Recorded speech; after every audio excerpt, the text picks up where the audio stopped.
داخل مخيم جباليا. On Jabalia. مخيم جباليا. مخيم جباليا هنا. مخيم جباليا. جباليا. مخيم جباليا. Referred to by many Palestinians as the thorn in the neck of Israel and the birthplace of the first Intifada, Jabalia refugee camp.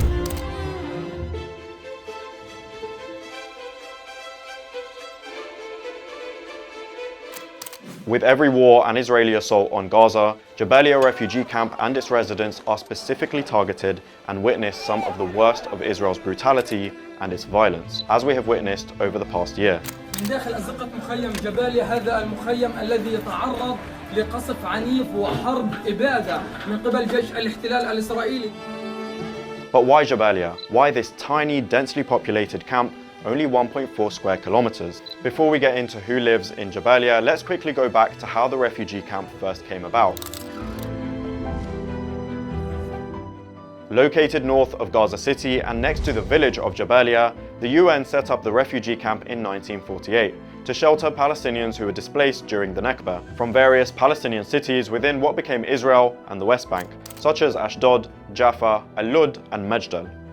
Practically, the residents of Jabalia, or most of the residents there, are actually the first, second, third and fourth generations of the original Nakba survivors. Many of them, many elderly people who are older than 76 years, have actually witnessed the Palestinian Nakba themselves. They were expelled themselves from their towns and villages outside of Gaza and came here to Gaza and Jabalia to take refuge and take shelter in this refugee camp.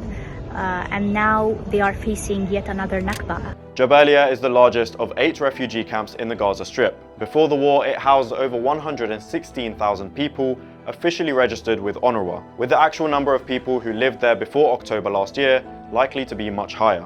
Jabalia had the second highest literacy rate in Gaza after Gaza City, and the Gaza Strip itself has one of the highest literacy rates in the world. The camp had 26 UNRWA schools and other UNRWA installations such as healthcare centers, water wells and a public library, all of which have now been bombed or completely destroyed by Israel. Before the war, it was one of the most densely populated places in the Gaza Strip, with tight streets and buildings built almost back to back.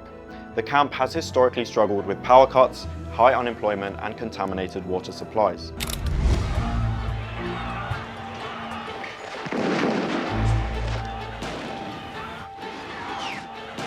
Jabalia was the birthplace of the first Intifada in 1987, the popular Palestinian uprising against Israel's occupation, which went on for 5 years, during which over 1,000 Palestinians were killed by Israel and over 100 Israeli settlers were killed. In every Israeli assault on Gaza, Jabalia has faced some of the worst of Israel's violence, with massacres and assassinations, all aiming to break the population there. In 2004, Israel's operations in the northern Gaza Strip claimed the lives of over 130 Palestinians in 17 days, mainly in Jabalia and Beit Lahia. In Israel's Operation Protective Edge in 2014, Israel shelled a UN school in Jabalia where 3,000 displaced Palestinians were sheltering, killing at least 20 people, mostly women and children. In Israel's 3-day offensive in August 2022 on Gaza, Amnesty International found evidence of war crimes committed by Israel, which targeted a residential area in Jabalia and killed 7 Palestinians, 4 of which were children. Since the 7th of October attacks on Israel last year, Israel has brutally targeted the Jabalia refugee camp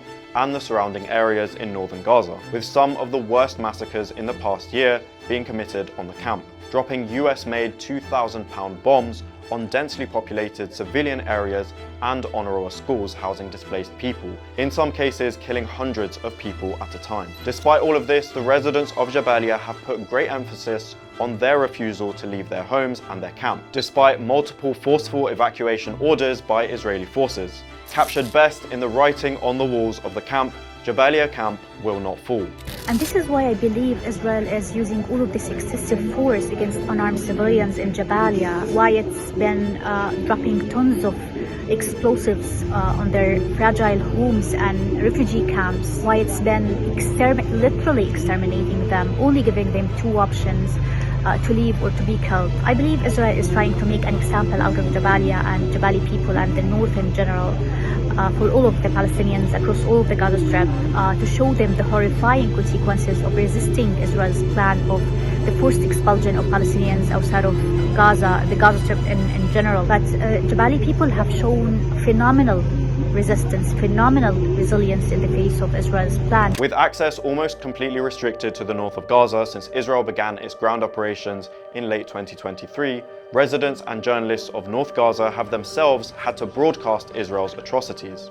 The reporting and journalism from these individuals has increasingly made them a target for Israel, which has killed over 120 journalists in Gaza, the West Bank and Lebanon over the past year. Despite this, the journalists and the residents of the north continue to broadcast what they can of what Israel has done to Jabalia and the surrounding areas. Like Al Jazeera's Enes Sharif, whose home was bombed last year, but still proudly says he is the son of Jabalia refugee camp, and that the coverage will continue no matter what. And young Aboud Battah, who came to be known for his often light-hearted but defiant character and his iced coffee jokes, but continued to share to his over 3 million followers what Israel subjected Palestinians to in Jabalia. If Israel succeeds in expelling Palestinians from their homes in Jabalia and the north, it will eventually repeat the same experience in all of the Gaza Strip.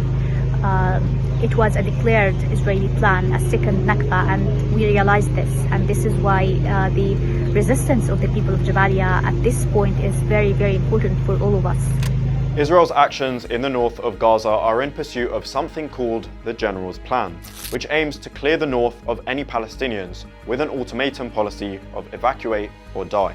In moments throughout this last year, fierce fighting has been reported and documented in Jabalia and the north, between Palestinian fighters and Israeli forces, even though the vast majority of the Palestinians remaining amongst the ruins of the north are ordinary citizens and families. The General's Plan has been criticized for being a clear-cut case of ethnic cleansing and extermination of North Gaza, attempting to punish those who have chosen to stay in their homes and their land rather than be evacuated to another temporary shelter that may also be bombed, with the chances for them to return to their homes in the refugee camp uncertain.